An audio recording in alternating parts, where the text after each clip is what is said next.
নিম্নমানের সামগ্রী দিয়ে রাস্তা নির্মাণ, ক্ষোভে ফেটে পড়লেন বাসিন্দারা। ঘটনাটি ঘটেছে মুর্শিদাবাদের সাগরদিঘিতে। জানা গিয়েছে, সাগরদিঘির বোকরা ১ নম্বর অঞ্চলের মালিয়াডাঙ্গা গ্রামের ৫০ নম্বর বুথের মইদুল শেখের বাড়ি থেকে মন্টু শেখের বাড়ি পর্যন্ত ৮০০ মিটার পথশ্রী রাস্তার ৩৮,৩৭,৫৪২ টাকা অর্থ বরাদ্দের নির্মাণ কাজ চলছে। সেই রাস্তা নির্মাণের কাজ নিম্নমানের হওয়ার অভিযোগ তুলে ক্ষোভ প্রকাশ গ্রামবাসীদের। পদশ্রী রাস্তার কাজ হচ্ছে, সে কাজে আমাদের সঠিক হচ্ছে না। শিডিউলে কম, সবই কম, বেডেও কম আছে, 3 ইঞ্চি 2 ইঞ্চি কম আছে, ঢালাই তো 1.5 ইঞ্চি কম আছে। আমাদের সঠিক শিডিউল অনুযায়ী কাজ চাই।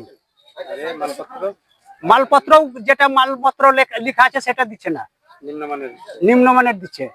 গ্রামবাসীদের দাবি, শিডিউল না মেনে এই রাস্তা নির্মাণ করা হচ্ছে। যে সিমেন্ট দেওয়ার কথা সেই সিমেন্ট দেওয়া হচ্ছে না এবং শিডিউলে যত ইঞ্চি ঢালাই আছে সেই শিডিউল না মেনেই ঢালাই করা হচ্ছে, এমনটাই অভিযোগ উঠে আসছে গ্রামবাসীর কাছ থেকে। গ্রামবাসী ঠিকাদার সংস্থার সঙ্গে যোগাযোগ করলে ঠিকাদার সংস্থা তাদের কোনো অভিযোগ শুনতে চায়নি। তবে এলাকাবাসীদের অভিযোগ, শিডিউল না দেখিয়ে কাজ শুরু করেছেন সংশ্লিষ্ট ঠিকাদার সংস্থা। বারবার স্থানীয় বাসিন্দাদের তরফ থেকে শিডিউল দেখার অনুরোধ করা সত্ত্বেও দেখাতে পারেনি ঠিকাদার।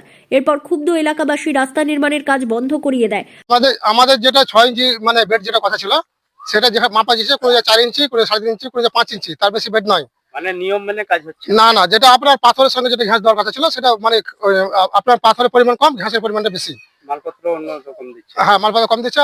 আপনার যেটা 7 ইঞ্চি ঢালাই হওয়ার কথা, সেটা 7 ইঞ্চি ঢালাই হয় না, কোনো 4 ইঞ্চি হচ্ছে, কোনো 4.5 ইঞ্চি, কোনো 5 ইঞ্চি।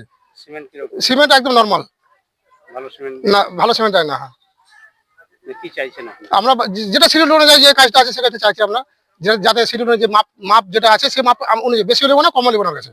গ্রামবাসীদের আশঙ্কা, সামনেই বর্ষাকাল, এই নিম্নমানের কাজ হলে মাস ঘুরতেই রাস্তা ফের আগের কঙ্কালসার অবস্থায় ফিরে যাবে। আরও গ্রামবাসীদের দাবি, দীর্ঘ 20 বছর পর এই রাস্তা পেলাম আমরা, আর এই রাস্তার নিম্নমানের কাজ হলে অল্প সময়ের মধ্যে রাস্তা নষ্ট হয়ে যাওয়ার সম্ভাবনা রয়েছে। তাই শিডিউল মেনে এই রাস্তা নির্মাণ করা হোক, এমনটাই আমাদের দাবি। যদিও মুর্শিদাবাদ জেলা প্রশাসন জানিয়েছেন বিষয়টি অতি দ্রুত সমস্যার সমাধান করা হবে, শিডিউল মেনেই রাস্তার কাজ নির্মাণ করা হবে। সমস্যা হচ্ছে একটাই, যেটা শিডিউল অনুযায়ী কাজ, সেই সিস্টেমে কাজ হচ্ছে না, তার বাইরে কাজ হচ্ছে। যেমন ঘাস দেওয়ার কথা 6 ইঞ্চি, সেখানে 6 ইঞ্চি নেই, জায়গায় জায়গায় 3 ইঞ্চি, 2 ইঞ্চি, 5 ইঞ্চি এভাবে আছে। 7 ইঞ্চি ঢালাই আছে, সেখানে পাটটি আছে 6 ইঞ্চি, তো 7 ইঞ্চি ঢালাই কি করে হয়? সেটা হয় না। ওই জন্য আমরা এই কাজটা বাধা দিয়েছি, কাজ বাধা দিয়েছি, বন্ধ আছে। তো এখানে ভাইবেটার অন্যান্য আরো কিছু জিনিসের দরকার, সেই জিনিসগুলো আমরা পাচ্ছি না, তার জন্য কাজটা আমরা বন্ধ করে রেখে দিয়েছি। বাস এটুকুই। মুর্শিদাবাদ থেকে তন্ময় মণ্ডলের রিপোর্ট, লোকাল 18 বাংলা।